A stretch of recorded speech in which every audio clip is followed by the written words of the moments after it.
Is this you? Is this how you feel when you're on Teams calls, on Zoom calls, you're in the office, you're in your workplace, you're having to go to meetings, and you're just completely bored rigid and all life is draining from you?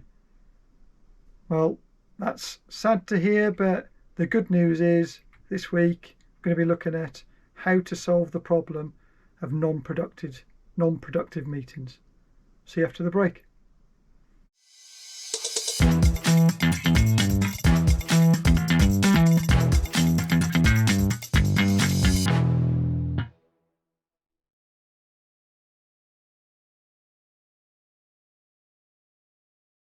So we all know how it feels, don't we? And actually, this feels like a really good photo to me. We've all been there. We've all been in meetings that we don't want to be in. And often they just seem to be there for no particular reason. So I say this week, what I'm going to do is I'm going to give you some top tips, I suppose, about how to deal with that, how to turn that around, and what your options are to turn non-productive meetings into something that's useful and beneficial. So hopefully that is exactly what you're after. So let's get on with it. So for me, there are probably 4 things that you can do, and I'm just going to cover each of them in turn. But the first one is you can just run. The second is you can look for a purpose. The third is discover what the problem is. And then the fourth one is about learning.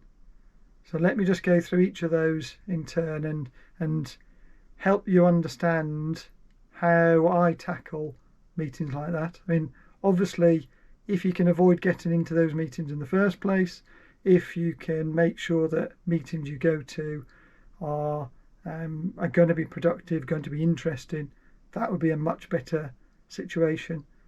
But often, your diary says you've got a call, you get on it, and before you know it, you're in an unproductive meeting. So let's have a look at each of these. So the first one is run. If the meeting is really, really bad, and I've said, and if your company culture allows it, do an Elon. He doesn't go to any meetings. He encourages his team not to go to meetings that add no value. You can just run, save yourself, go and save your precious time and go and do something else. And of course, if you do that, it also saves a load of frustration, because if you're going to sit there in a meeting looking like this person does, you're not going to want to stay in that company or organisation long, are you? It's just soul destroying.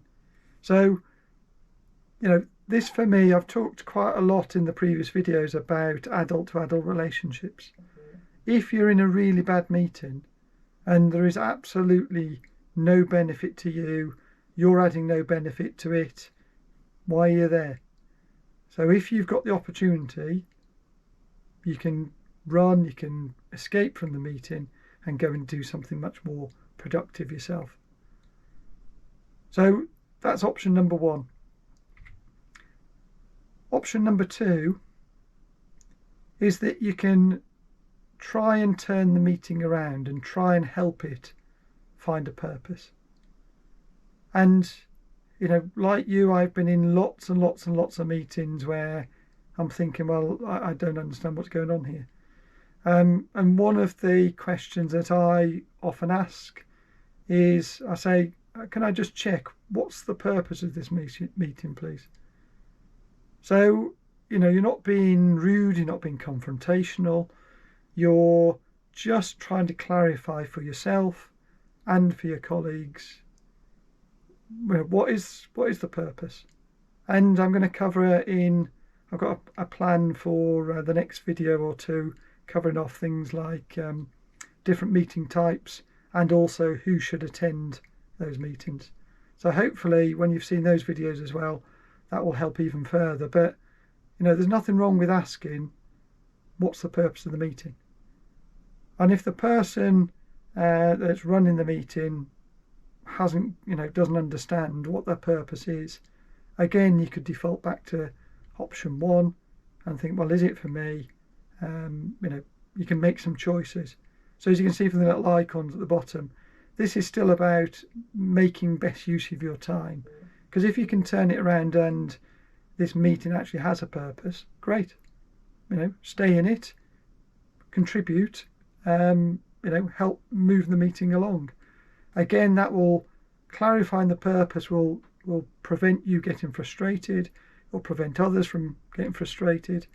It will also save time because you know what it is you're there to do.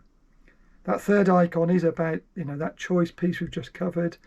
So it could be that the meeting actually has a purpose. It's just that the purpose isn't of any use to you and you're of no use to it again, in which case make a decision. Be an adult, do what makes sense. And if that is to say, well, okay, well, it's great, I understand that, I just don't think I can add any value to this, so I'm going to drop out, do that.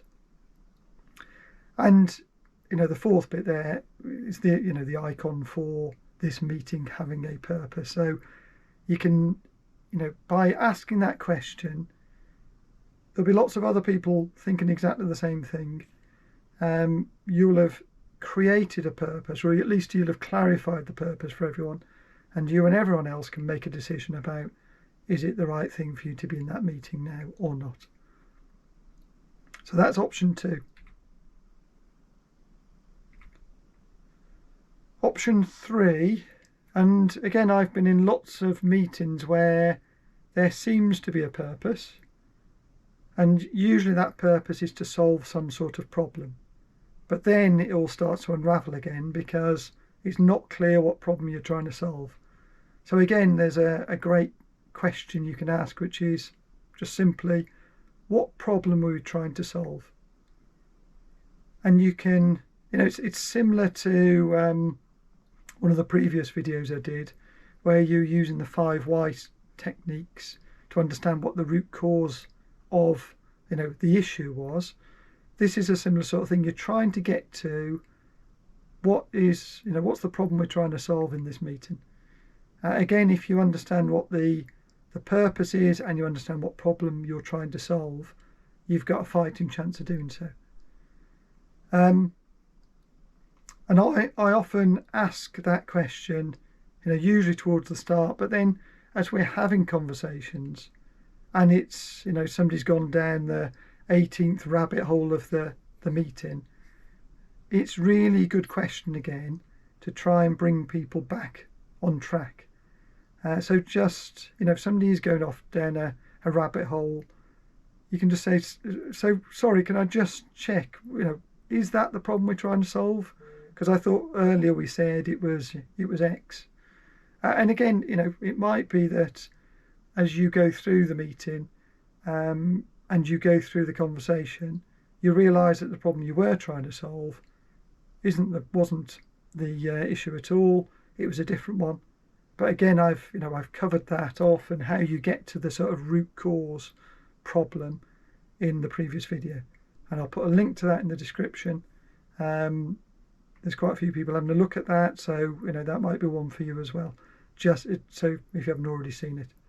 So asking the question, what problem are we trying to solve, is a really good one, multiple times in the meeting, until you've got to a point where, again, you've fulfilled the purpose, in which case stop. And the last option that I'm suggesting is you can learn. So really this takes a sort of reframing approach, and I'll cover reframing in another video. It's really about flipping things on the head. So yeah, you could sit and look like this person does and just think, oh, this is boring. What is the point of this?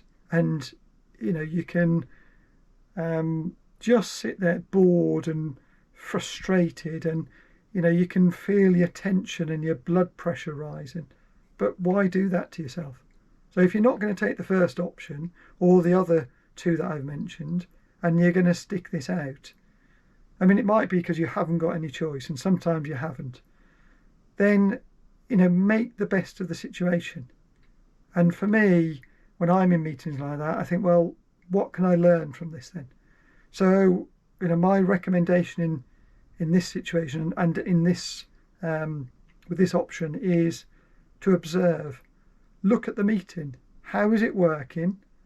What works, what doesn't? Look at the people who are involved in it. How are they interacting with each other? What are you might want to think about, well, what are the personality preferences of those individuals? What are their characteristics? How are they conveying information? How is that information being received? Is it being understood? Are they using words and phrases that seem to be effective? There is a whole load of things that you can be looking at and observing that you can then use and utilise in your own meetings. Ideally, of course, in a meeting that is much more productive, where you understand the purpose before you go in, you understand that if it's a problem-solving meeting, what the problem is, you've got the right people there, you've got the right energy in the room, etc., etc., etc. So yeah, this one for me is about looking for the positives and looking from the learning opportunities from being part of that meeting. I think the other thing, and again I'm going to cover it off in another video, it's about potentially raising your profile.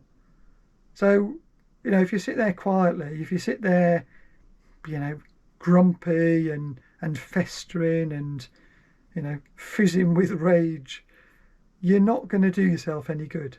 And you're not going to do your profile and the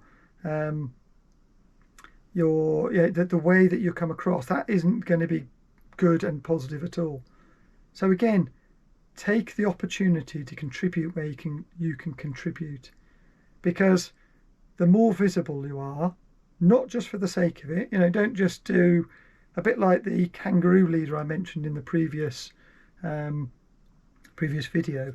Don't just sort of jump in, don't just say things, don't just repeat what somebody else has said just for the sake of it, but really find a way to contribute to the meeting, even if it's just one thing that you say, and make it a good one.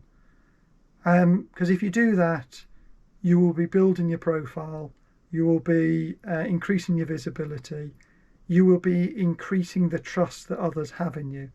And when it comes to things like promotions, etc., all of these things will help in the background. Yes, there'll be interviews, yes, there'll be evidence that has to be provided, etc., in interviews, but actually it's these sort of intangible things, the things that the trust that you've built up with the people who are going to be interviewing in the future, that makes a difference. So don't sit there, don't use this and just be negative about it. Think about the positives that you can get from it. And as I say, if nothing else, you will be able to learn from the poor meeting, just like we learn from poor leaders. We understand what not to do, and then we can reflect and think, well, okay, if I'm not going to be doing that, what is it I am going to do? And I think if you do all of those things, then almost instantly you can turn from feeling really negative, feeling really depressed and fed up with the meeting, into and transform your body language, transform the way you feel, just like this person has here. You can tell that they are more energized. You can tell that they're happy about being part of that meeting. So for me, in summary, this is about using your time wisely. As a leader, it's one of the most important things that you've got. So make sure that you don't waste your time. It's about being an adult, making adult decisions, having adult conversations. I covered in a previous video about the SPI feedback model about giving constructive feedback. If you're in a really poor meeting, then once the meeting's over, go and have a conversation with the person who's running it to give them some feedback. And you're doing it, to be positive. You're doing it to help them. And if you follow the SPI approach, and again, I'll put a link to the video in the description, then that will help them understand that there's a problem. Because quite often people just have meetings for the sake of it. Every Tuesday at 9 o'clock there's a meeting. Is there a need for that meeting? Well, perhaps they're not even considering that. So help them see what you can see. So be an adult. Try and turn all of the meetings into something that is interesting and valuable, and where everyone feels energized in that, and therefore can contribute and also can add value. And as I've said on that fourth option, it's also about learning and developing. So reflect on the experience, reflect on how the meeting's going, get something out of it. And I suppose the critical thing as well is just to think about your meetings. How are you making other people feel? Do they feel like that woman felt in the first photo, just completely fed up and depressed? Whether they're displaying it externally or not, you can tell these things. Or is it like the woman on this photo here, where you can see that they are much happier, much more engaged, much more likely to be able to contribute and move you and your company and organisation forward? So that's it. Short and sweet again this week. Hopefully that's useful. If it is, share it, like, comment, let me know how you're using this information. Share it with your friends and colleagues. If you know somebody that's got very dull meetings, if you know people that are in, your colleagues that are in meetings that are adding no value, then share this. It might be easier to go and have a conversation with whoever's running that meeting, as a team of people, rather than, especially if it's somebody far more senior, than it is just doing it on your own. But again, remember, you've got the SPI feedback approach that you can use, that basically can break any sort of bad news to people without them feeling defensive about it. So that's it for this week. Hope you enjoyed it, and I will see you in the next one. Thank you very much.